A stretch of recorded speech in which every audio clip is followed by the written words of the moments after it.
दोस्तों इतिहास गवाह है कि कोल्ड वॉर वन जो था वो यूएस और यूएसएसआर के बीच में था। ये युद्ध जो था दोस्तों कहीं ना कहीं हम लोग को दिखा कि विचारधाराओं का और हथियारों का लड़ाई था।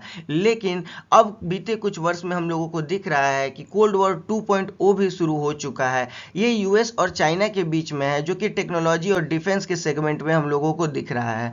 ये लड़ाई दोस्तों कहीं ना कहीं सुपर पावर बनने की लड़ाई है, जिसमें हम लोगों को दिखता है कि ये दोनों कंट्रीज पे पूरे वर्ल्ड की भारी निर्भरता है। अगर इन दोनों कंट्रीज के अगेंस्ट में कोई कंट्री चला भी जाए दोस्तों, तो कहीं ना कहीं वो एक तरीके से उसके नेक्स्ट कंट्री के अगेंस्ट में दिखता है।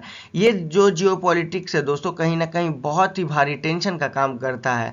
दोस्तों मैं हूं राहुल मिश्रा, स्वागत करता हूं आपका अपने इस यूट्यूब चैनल पे। और आज इसी मुद्दा को लेके हम लोग बात करने वाले हैं, और आज हम समझेंगे कि ये कोल्ड वॉर क्यों है, या फिर दोस्तों ये दोनों के बीच में कॉन्फ्लिक्ट क्यों चलता है, कहाँ कहाँ ये दोनों ग्लोबली कॉम्पीट करते हैं, या फिर दोस्तों कहाँ कहाँ इनकी सबसे बड़ी मोनोपोली है।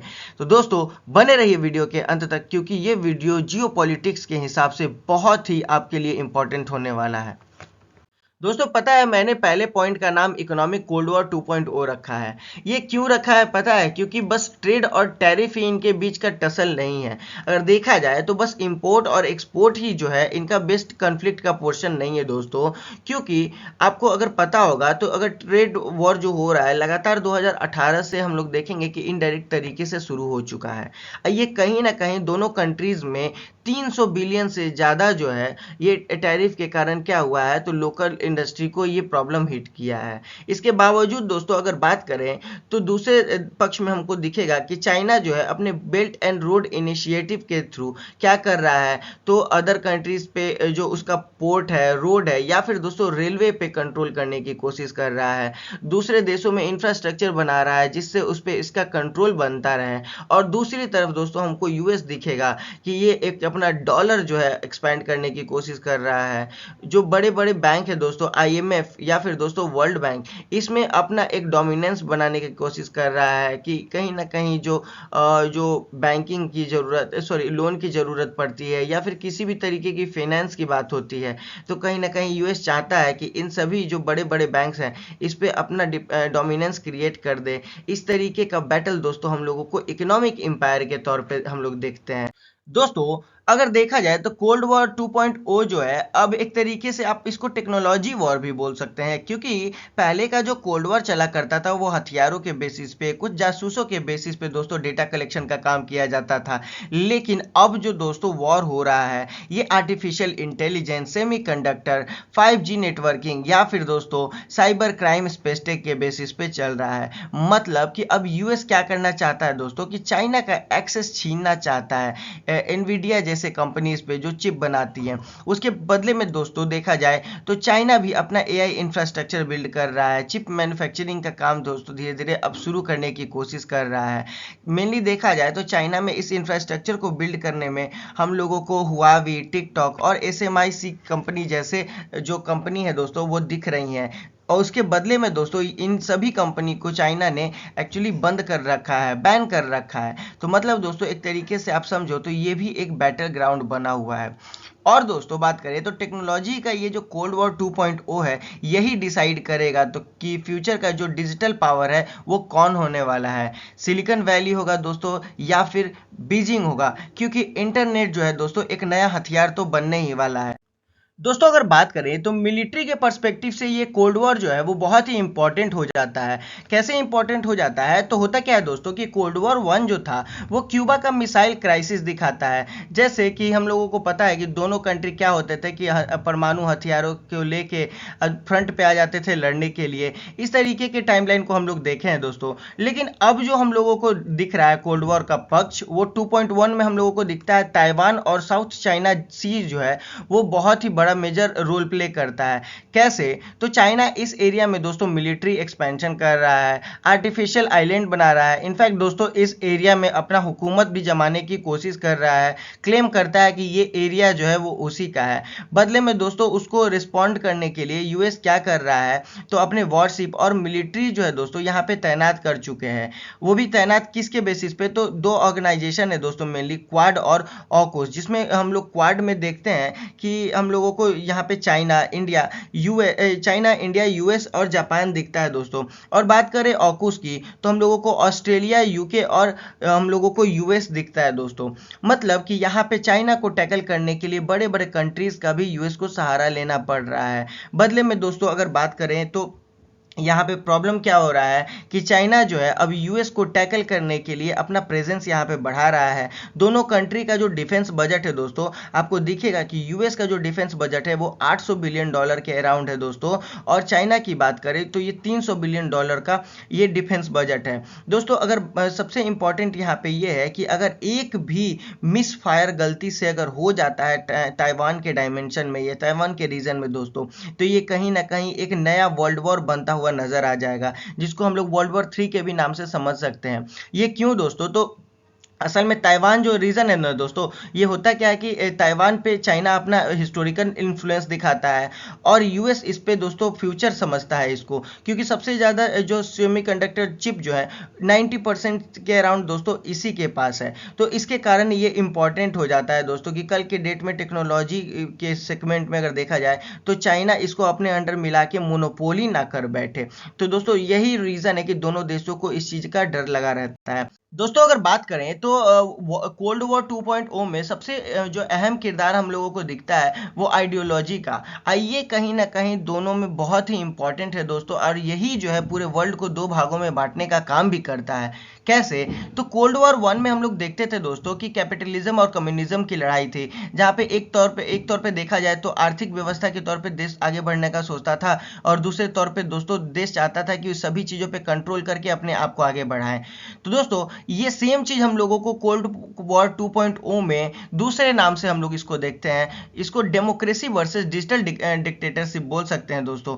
क्योंकि अगर देखा जाए तो इसमें क्या है, तो आपको दिखेगा कि यूएस चाहता है कि फ्रीडम, इलेक्शन और जो इंटरनेट है वो मार्केट में ओपनली दोस्तों रहे, लेकिन चाइना बदले में देखा जाए तो अब एक नया मॉडल ही एक्सपोर्ट कर रहा है। क्या कर रहा है? तो कहीं भी कंट्रोल करो, अपने स्टेबिलिटी को मेंटेन करो और दोस्तों ग्रोथ लगातार करते रहो। इसके कारण वो सर्विलांस मेंटेन कर रहा है, सेंसरशिप लगाया जा रहा है। तो यही जो प्रॉब्लम है दोस्तों, कहीं ना कहीं अब हम लोगों को ये प्रॉब्लम दे रहा है कि यूएस चाहता है डेमोक्रेसी से आगे बढ़ने के लिए और चाइना चाहता है कि अपने अथॉरिटी का ग्रोथ करे। और इसी सब चीज़ों में अफ्रीका, साउथ ईस्ट एशिया या फिर लैटिन अमेरिका जो है एक नया बैटल ग्राउंड बन रहा है, क्योंकि दोनों देश कहीं ना कहीं अब इन क्षेत्रों में आके एक दूसरे को कॉम्पीट कर रहे हैं। और दोस्तों यही वो अब दिखाता है कि जो वर्ल्ड है अब किस तरीके के आइडियोलॉजिकल थॉट के तरफ आगे बढ़ना चाहता है, ये सबसे मुख्य रीजन बनने वाला है। दोस्तों कोल्ड वॉर के पर्सपेक्टिव से हमने बहुत सारी चीज़ों को देखा, टेक्नोलॉजी के एस्पेक्ट देखे, मिलिट्री के एस्पेक्ट देखे, या फिर दोस्तों हम लोगों ने बहुत सारी ऐसी चीज़ों को देखा जो कि कोल्ड वॉर का मेन पहलू बना हुआ था। लेकिन ऐसा नहीं है दोस्तों, साइबर एंड स्पाई भी जो है वो एक तरीके से आपको दिखेगा कि बहुत ही बड़ा कारण बन चुका है आज के टाइम पे लड़ने के लिए। क्योंकि कोल्ड वॉर 1 जो पुराना था दोस्तों, उस टाइम पे स्पाइस, जासूस जिसको बोल सकते हैं, या सैटेलाइट और सीक्रेट एजेंट होते थे, जिसके कारण क्या होता था दोस्तों कि डेटा को चुरा लिया जाता था। मेनली दोस्तों उस टाइम पे परमाणु हथियार जो था वो उस टाइम पे बड़ा थ्रेट माना जाता था। लेकिन अब नए दौर में दोस्तों, या फिर देखा जाए अब नए बैटलफील्ड में हम लोगों को क्या दिखता है, तो मेनली इंटरनेट और साइबर स्पेस जो है एक बड़ा चुनौती का क्षेत्र बन चुका है।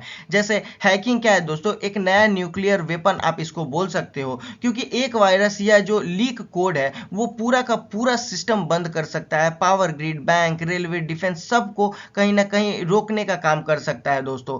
और दोस्तों ये जो है चाइना और यूएस के बीच में जो वॉर चलता रहता है, चाइना हमेशा इसको मना करता आता है कि भाई हम ऐसा नहीं करते हैं, और बदले में क्या होता है दोस्तों, यूएस ब्लेम करता है कि नहीं ये चाइना के द्वारा डेटा यहाँ पे स्टील किया जाता है, मतलब चुराया जाता है। कौन सा डेटा? तो गवर्नमेंट का, कॉर्पोरेट का, या फिर दोस्तों मिलिट्री का ब्लूप्रिंट चुराया जाता है। और बदले में चाइना क्या करता है कि डिनाई करता है। लेकिन दोनों तरफ के पास दोस्तों अगर देखा जाए तो अपनी साइबर आर्मी है। दोनों की तरफ देखा जाए दोस्तों तो ऑफेंसिव भी है और डिफेंसिव भी है। आज के वर्ल्ड में दोस्तों एक भी डेटा अगर गलती से लीक हो जाता है तो अगर हम लोग देखें तो ये एक बहुत ही बड़ा कारण बन सकता है दोस्तों लड़ने के लिए, या फिर एक तरीके से देखा जाए तो पूरे जो सिस्टम है उसको ये एक तरीके से डिस्टर्ब कर देगा, या फिर दोस्तों कहीं ना कहीं एक बहुत बड़ा रीजन बन जाएगा बैटलफील्ड का। क्योंकि दोस्तों अब जो है एक डिजिटल बैटलफील्ड बन के हम लोग इन सभी सेगमेंट्स में देख रहे हैं। क्योंकि स्पाई बलून की बात करें दोस्तों तो यूएस चाइना का एक कंट्रोवर्सी है। रैंसमवेयर की बात करें दोस्तों तो ये एक बैंकिंग सिस्टम या हॉस्पिटैलिटी में मेनली इसको अटैक किया जाता है। और साइबर अटैक की बात करें दोस्तों तो यूक्रेन के पावर ग्रिड या फिर यूएस के पाइपलाइन में हम लोग इसको मेनली देख सकते हैं, जिसपे अटैक किया गया था। दोस्तों अगर बात की जाए तो दोनों देश का सामने सामने तो लड़ाई है ही ये टैरिफ के बेसिस पे, लेकिन उसके बावजूद अगर देखा जाए तो ग्लोबल जो इन्फ्लुएंस है वो भी बहुत बड़ा जो मुद्दा बना हुआ है। क्योंकि अब लड़ाई दोस्तों टैंक की नहीं है। अगर लड़ना है तो हम लोगों को दिखेगा कि मतलब यहाँ पे आपको चाइना के तौर पे अगर हम देखें तो क्या कर रहा है, चाइना अफ्रीका में लोन दे रहा है, पोर्ट बना रहा है श्रीलंका में, या फिर दोस्तों चाहता है कि यूएन का वोटिंग पैटर्न है उसको चेंज कर दें। बदले में दोस्तों हमको ये भी दिखता है कि चाइना क्या करता है, तो अपने इन्फ्लुएंस को वो खरीद रहा है। कैसे खरीद रहा है, तो डेप्थ डिप्लोमेसी से। मतलब कि वो दूसरे देशों पे इतना ना इन्वेस्ट कर देता है तो कहीं ना कहीं वो दूसरे जो देश है दोस्तों वो कर्ज के तले दब जाते हैं, और कहीं ना कहीं चाइना के सपोर्ट करने के अलावा उनके पास कोई ऑप्शन ही नहीं रहता है। लेकिन दोस्तों यूएस वहीं पे काउंटर करने के लिए संगठन के साथ मिल के आता है, मिलिट्री एड पहुंचाता है। और दोस्तों अगर दोनों देश की बात करें तो ये अपने जो पावर को मतलब कि जो देशों के बीच में लाते हैं वो या दोस्तों मीडिया के तौर पे लाते हैं, एजुकेशन, या फिर देखा जाए तो सोशल मीडिया प्लेटफॉर्म के तौर पे एक सॉफ्ट पावर को ये लोग दिखाते हैं। जैसे कि बात करें हम लोग ब्रिक्स की, और इसके अगेंस्ट कौन हो चुका है दोस्तों, तो G7, या फिर दोस्तों आप बात करो यहाँ पे बेल्ट रोड इनिशिएटिव की, या फिर दोस्तों इंडो पैसिफिक रीजन। क्योंकि जहां तक हम लोग जानते हैं दोस्तों कि बेल्ट रोड इनिशिएटिव क्या था, तो चाइना का मेनली एक्सपेंशन बोल सकते हो। इसमें क्या कर रहा है दोस्तों, तो चाइना दूसरे देशों में रोड बना रहा है, रेलवे बना रहा है, या इंफ्रास्ट्रक्चर को बिल्ड कर रहा है। और यही बात करें दोस्तों तो इसके अगेंस्ट में हम लोगों को दिखेगा कि इंडो पैसिफिक रीजन में ऑकू स्क्वाड जैसे बड़े बड़े मेजर जो ऑर्गेनाइजेशन है ये कहीं ना कहीं चाइना को टैकल करने के लिए यहाँ पे खड़े रहते हैं दोस्तों। तो मतलब ये जो वॉर दिखा रहा है दोस्तों ये नैरेटिव और नेटवर्क का भी वॉर है।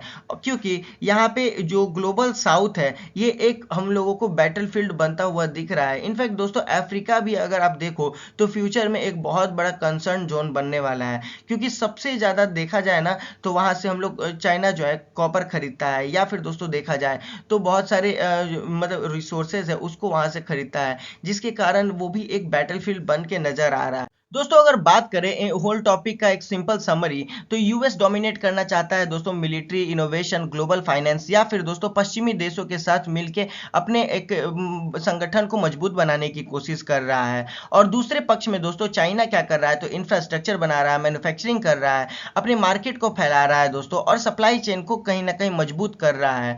तो दोस्तों जो रियल बैटल अब होने वाला है हम लोग अफ्रीका में देखेंगे, साउथ ईस्ट एशिया में देखेंगे, या फिर दोस्तों लैटिन अमेरिका में देखेंगे। और उसके साथ साथ दोस्तों साइबर स्पेस जो है दोनों सेगमेंट के लिए एक्सपैंड करने का बड़ा रीजन है। अफ्रीका में दोस्तों बहुत सारे रिजर्व है, जैसे कि सोलर जो पैनल्स है वहां पे वो कोशिश कर रहा है कि इन्वेस्ट करके इलेक्ट्रिसिटी को कंज्यूम करे। या फिर दोस्तों ये इमर्जिंग मार्केट है, तो ये भी एक बहुत बड़ा कारण है कि अफ्रीका को दोनों चाहते हैं कि मतलब कि अपने मार्केट को कंट्रोल में ले लें। बदले में दोस्तों साउथ ईस्ट एशिया की बात करें तो हम लोगों को दिखेगा कि ये एक तरीके का मेनली सी रूट है, या फिर इंडो पैसिफिक जो जोन है दोस्तों यहाँ पे डोमिनेंस करने का भी एक बहुत बड़ा पक्ष है। या फिर दोस्तों लैटिन अमेरिका की बात करें तो यहाँ पे कॉपर या फिर बहुत सारे ऐसे रिसोर्सेज है जिसको चाइना डायरेक्टली लेता है, और उसका इन्फ्लुएंस उन सभी कंट्री में ज़्यादा है, जो कि कहीं ना कहीं यूएस को एक बहुत ही बड़ा चोट देने का काम करता है। और ये भी एक बैटलफील्ड है। और साइबर स्पेस तो है ही दोस्तों, क्योंकि दोनों कंट्री जो है अपने जो टेक्नोलॉजी को सेव करने का और मतलब कि कहीं ना कहीं ऑफेंसिव डिफेंसिव दोनों बनाने का लगातार काम कर रहे हैं। तो ये दोस्तों मेनली हम लोगों को दिखेगा कि टोटल जो कोल्ड वॉर का एक बेसिक रीजन यही था। तो दोस्तों आज के लिए बस इतना ही। कैसा लगा वीडियो आप हमें कमेंट में बता सकते हैं। और दोस्तों अगर आपको ये वीडियो अच्छा लगा तो please like, subscribe and bell icon को प्रेस कर लें, और इस तरीके की वीडियोस के लिए दोस्तों हमारे साथ जुड़े रहें, क्योंकि हम लाएंगे वीडियो आप लोगों के लिए ऐसे ही इंटरेस्टिंग जो कि आप लोगों को यूपीएससी, बीपीएससी या फिर जितने भी कॉम्पिटिटिव एग्जामिनेशंस हैं जिसमें आप लोगों को जियो पॉलिटिकल डायमेंशन समझने में बहुत ही आसानी होगी। मिलते हैं दोस्तों अगले वीडियो में, तब तक के लिए अपना ख्याल रखें। Thank you.